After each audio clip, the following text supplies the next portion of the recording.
All right, welcome back everybody. Well, this week is going to be the first time this channel has ever delved into anything Aerosmith, and I can't believe that it's been this long.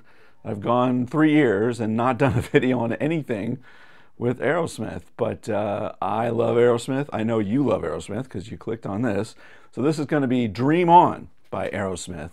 This was released on their first record, and as far as I could tell, for some reason it didn't take off as a mega hit right away, but maybe a few years later when they were churning out other hits on their other albums, then this I think got revived. Anyway, so what I'm going to show you is a hybrid sort of version of how you can pull off all the Dream On parts with a single guitar. I'll break down all the rhythm parts and the lead parts throughout the lesson. Okay, if this is the kind of thing that you like and you haven't done so yet, I invite you to jump down and click subscribe, ring the bell. Bell lets you know when I drop new content. I do that every single week. All my videos have chapters in them, so you can jump right to the part of the lesson that you want to see and bypass what you don't. And if you're looking for other ways to support the channel, I appreciate that. There's thanks, just like throwing a tip in the tip jar. Or even better, you can join my Patreon page where I've got chord charts and tabs for all the lessons that I do on YouTube, just like this one. And the link's in the description, so check it out. Okay, so Dream On. We've got two great guitar players in Aerosmith, Joe Perry and Brad Whitford. And, you know, they both play a little bit different things throughout the song. I'm just going to walk through all the parts. I'm not going to spend a whole lot of time on Brad's playing this, and Joe's playing this, and this is slightly different. I'm just going to do it, like I said, as a hybrid and outline all the parts. So feel free to play what you want on that. All right, so we are in standard tuning, and I'm going to go with my Les Paul for no other reason than I just want to play my Les Paul. I don't know exactly what was used on the record, but they play a lot of Les Pauls, so maybe. So I'm going to stick on my bridge pickup, and if you listen to the guitar on this, it's actually not all that overdriven. It's not like, oh, Aerosmith, rock, Marshall on 10. Like, it's nothing like that. On the record, it's very, very clean. So I'm going to try and stay a little more faithful to that. All of the details of my signal chain is going to be in the description below, so you can check that out. Okay, so the intro. So obviously Steven Tyler is playing a like a harpsichord or some kind of keyboard, and I believe he wrote the song. When I read his book, he talked a lot about it in the early days when they were starving artists, and he had this and he really felt strongly about it. But very pretty. And so let's go through the guitar intro, what the guitars are doing on the intro, okay? We're gonna make first an F minor triad. It's gonna be chord number 1, an F minor triad. The second one's going to be a C minor triad,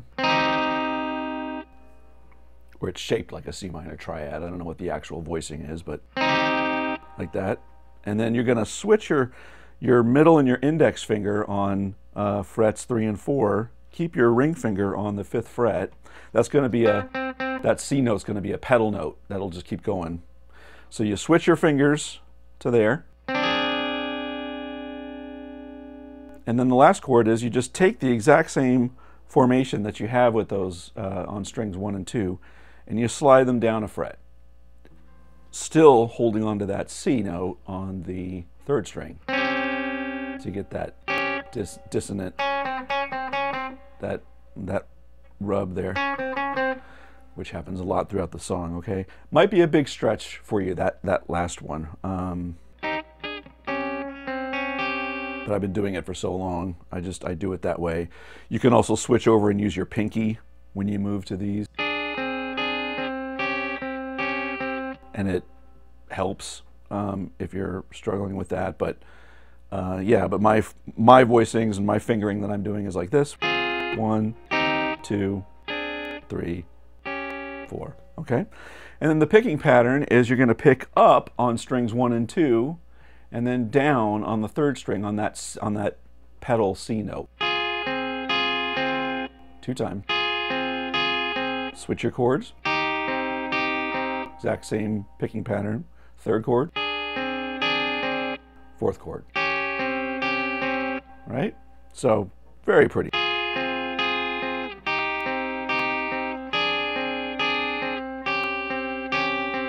Second time around, it starts out the same. And then you're going to add your pinky here on the 6th fret.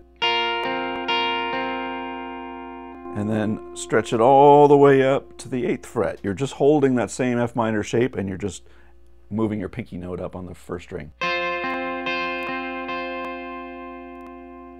One more time all the way through.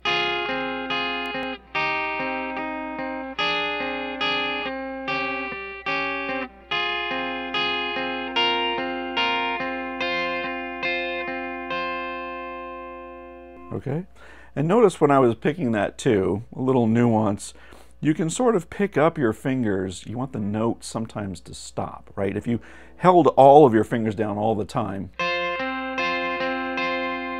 But what if you did?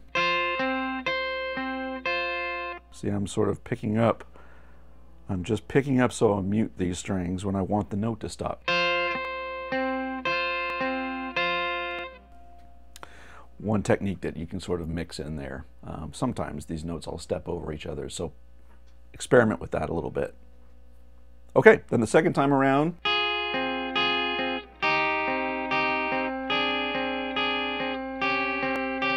that's the same.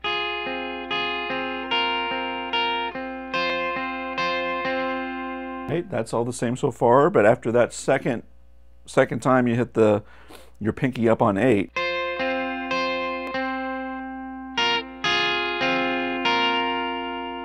we're going to shift there.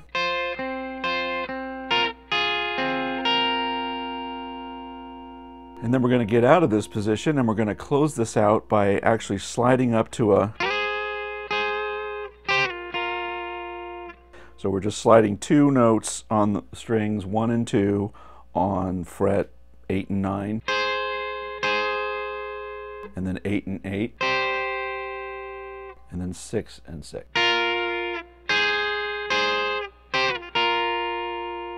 Kind of pull it down there. So that last little bit.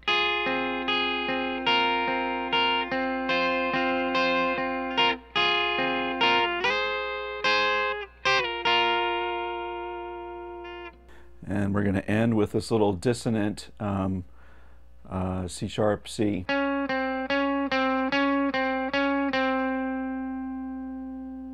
then we're going to do this cool little noodling thing that happens there, right? So let me show you how that little run goes. Everything's going to be on the 3rd string and the 2nd string. Everything on this run. I'll do it slowly.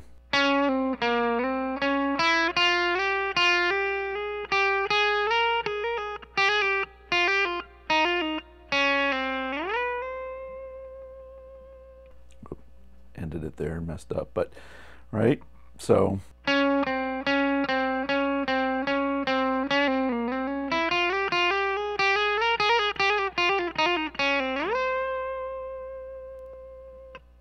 coming off of that, and there's sort of those slides. You can see those points where he's sliding versus picking, you know, do that at taste, but I think the slides go. That was a slide.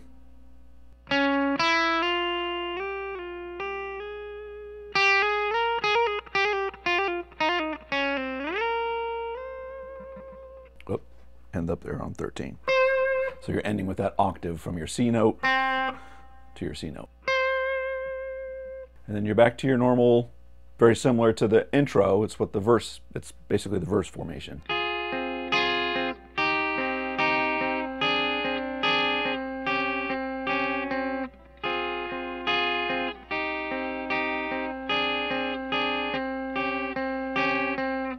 And then it keeps running around throughout the lyric part.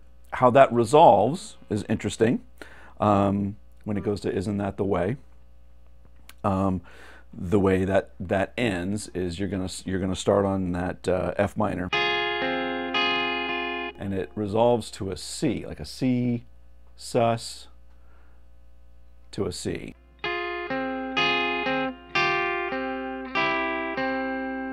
Right? That's an F minor shape. That's a C sus. Suspended 4th. Do a C. Triad. Everybody it's got the dues. I think the second time he just goes to the C. To pay.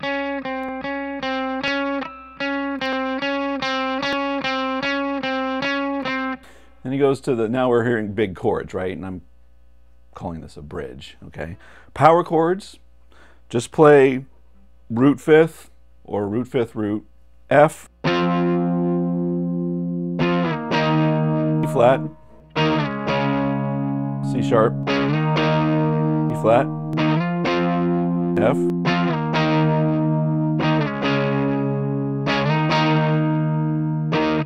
and you're back to your transitioning into your next verse, right? So even then, it's not like super big distortion yet, you know?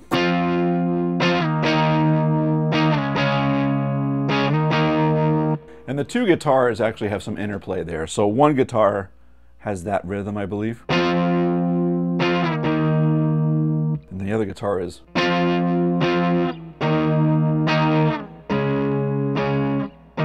But, you know, all the same sort of chord position.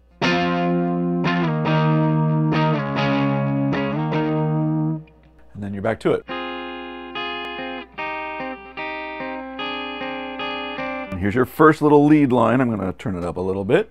This is just a straight, well, not perfect F minor pentatonic, but almost. It's a cool little scale. So we're going to start down here on 1, and this is the little lick that goes. So starting on 1.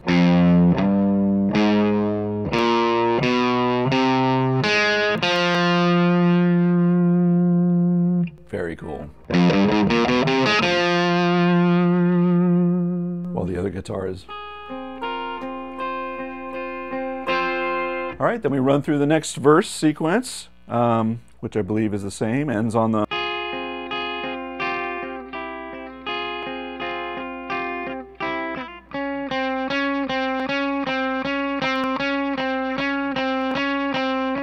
Bridge.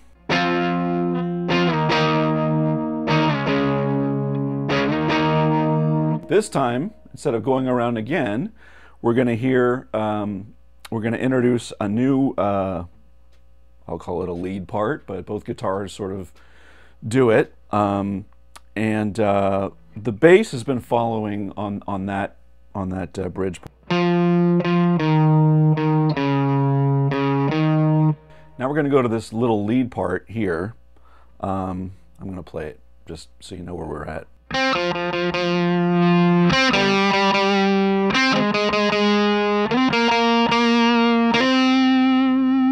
Right, so that little part, you can play it in a couple different places, but I like it in that position. So what's happening, there's a different bass line over there, and it creates some really special, very cool chords, right? So the first little riff that happens, it's just an F. It's just a straight up F. So the bass is playing an F there. The next riff goes like this. And the bass is down here on that E flat. And why does that work there? Because the note that we ended on the riff is the major third of that E flat. So it's sort of like.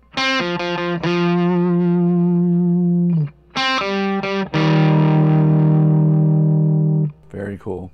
Now the bass is going to change up here. It's going to just chromatically go down.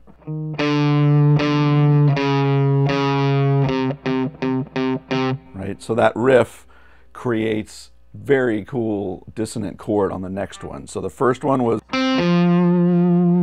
the second one created this.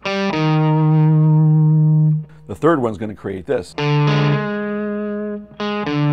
Very cool, right? So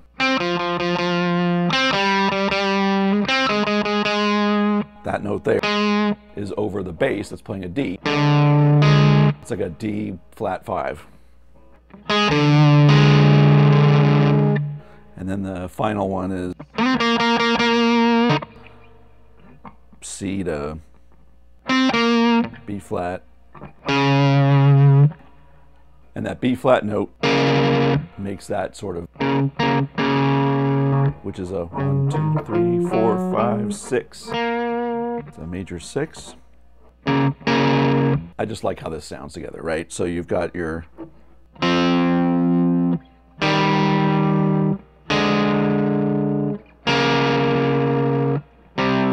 then ending on your C.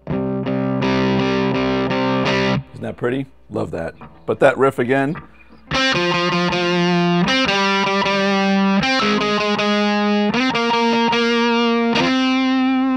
Like I said, there's a couple places you can play that, but I like the way the unwound string. A lot of guys do this.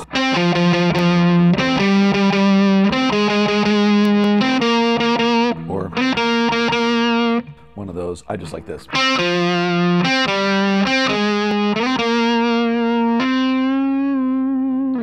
Love that. All right, so let's talk about this cool little interlude that happens next. So now there's a variation on the intro and the verse chords here. I'm calling it an interlude. I don't know what the correct term is.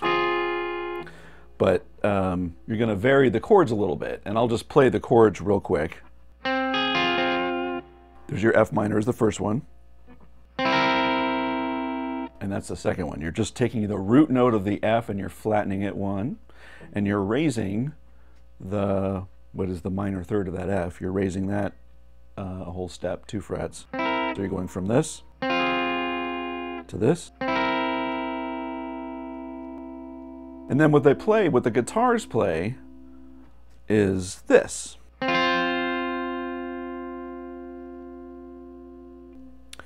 And then he goes up here, right? The keyboard keeps walking down this root note, and that's the one that you sort of want to hear. When you're just sort of playing guitar by yourself, if you do.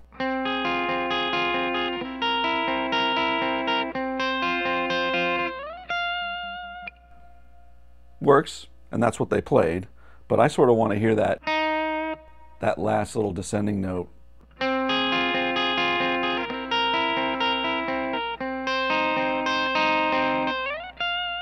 So when it's just me, I like playing that note.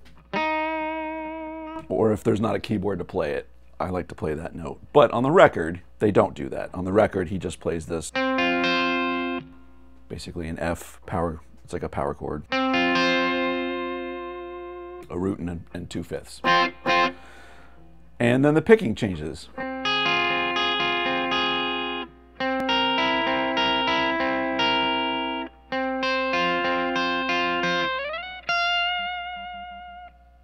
And you got your pinky on there, and it sounds to me that he doesn't do a clean. Maybe he does, but it sounds like he's picking it up and then landing with a different finger on that F note, where it sort of goes, where it's just going past the note because your pinky is sliding on.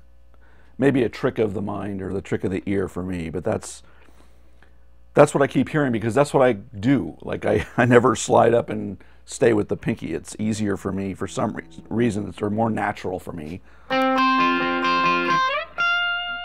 to switch the finger on there. Then you're gonna move to, you can play this in a couple different places. I think it's better to play it in this place.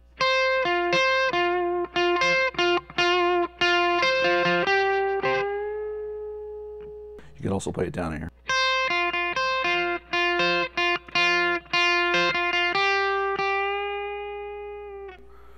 Which sets you up for the next run down here if you're using that position. But the tone of the string to me sounds a little bit thicker when I'm listening to the record. That's why I think he's playing it there.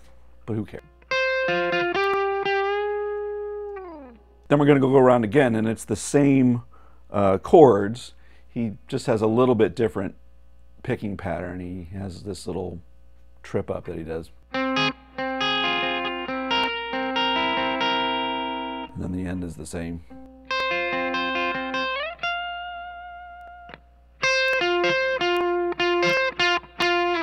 And we're into our big sort of bridge.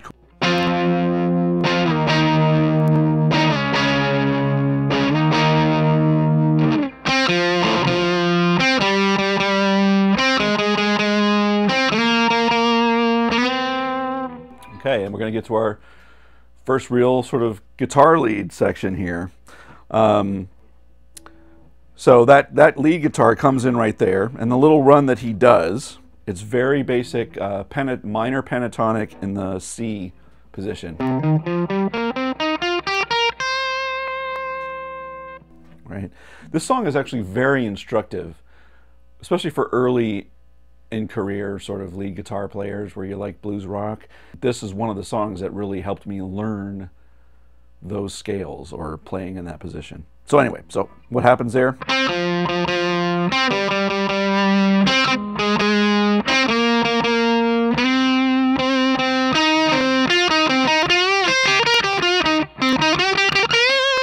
Okay, slowing down that little part.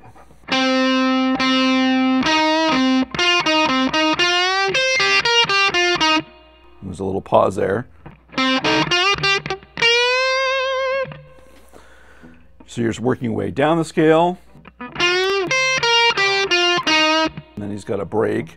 And then he starts on the root note and works back up the scale. He's got a dead note in there somewhere.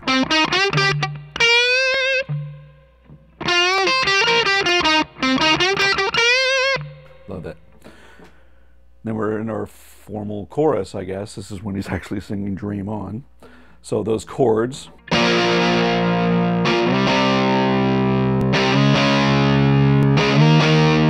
B flat, C, C sharp, E flat.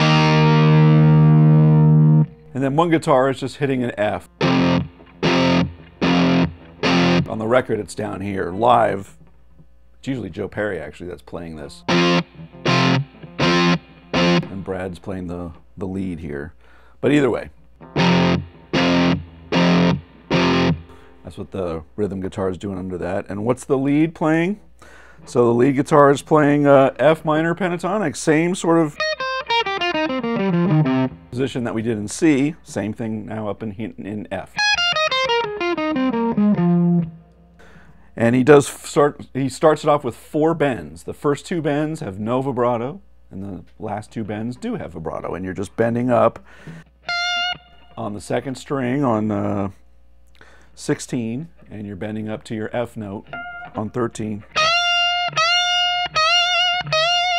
Right? So first 2 are non-vibrato. Second 2 are vibrato. And here's how he comes down.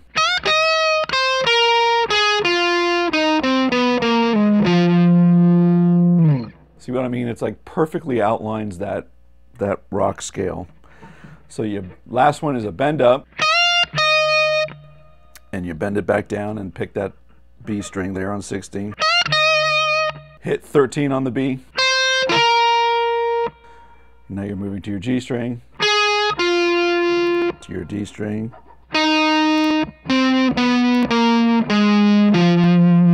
So that note there is your blue note.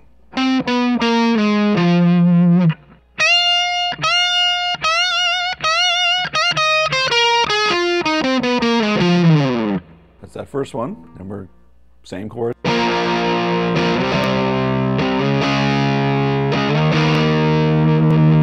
Now we're going to play in this F minor pentatonic position. And it's the bass sort of doubles it for part of it, but that little part is like this. I'll play it fast and then break it down.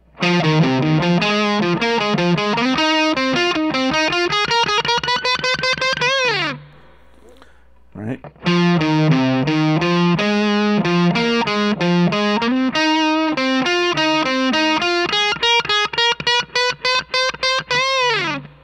That little forever climbing bend. And you can actually start down here and end in your sort of number 1 pentatonic position. I've seen them do that live. It goes something like this.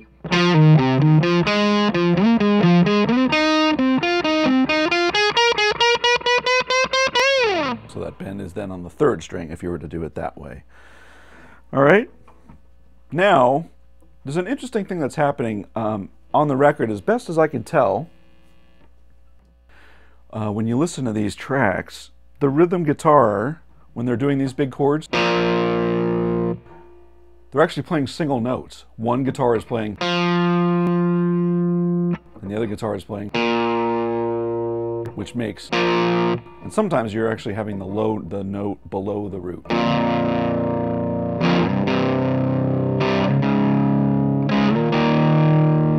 Just makes it all the fatter, right? So when I play this live, I just sort of combine the two. I just, you know, this.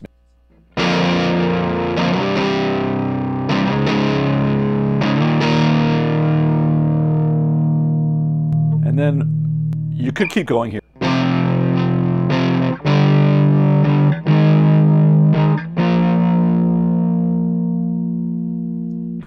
But everything sort of goes low in the register. I think one guitar keeps climbing on the record, and the other one goes down here just to regular power.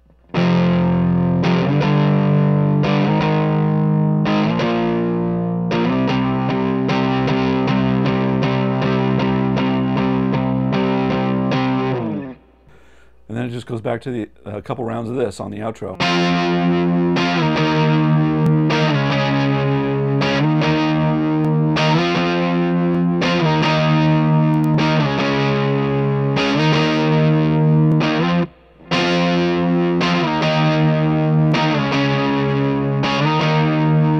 Close with our big riff.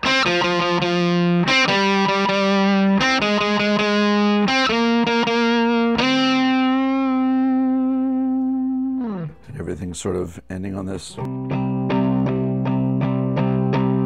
you know, if you don't have the keyboard playing with you, you can do that on guitar, this little dissonant. You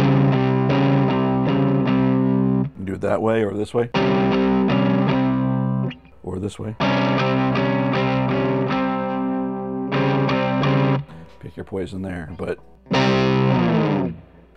that was Dream On by Aerosmith, and I hope you learned something new today. So if this is the kind of thing that you like and you haven't done so yet, please subscribe. It helps me out a lot. Ring the bell. The bell will tell you every time I drop new content. It happens every week. Let me know in the comments what you thought about this, and if there's another song you want me to take on and do something similar, let me know what that is too. But until next week, take care, everybody.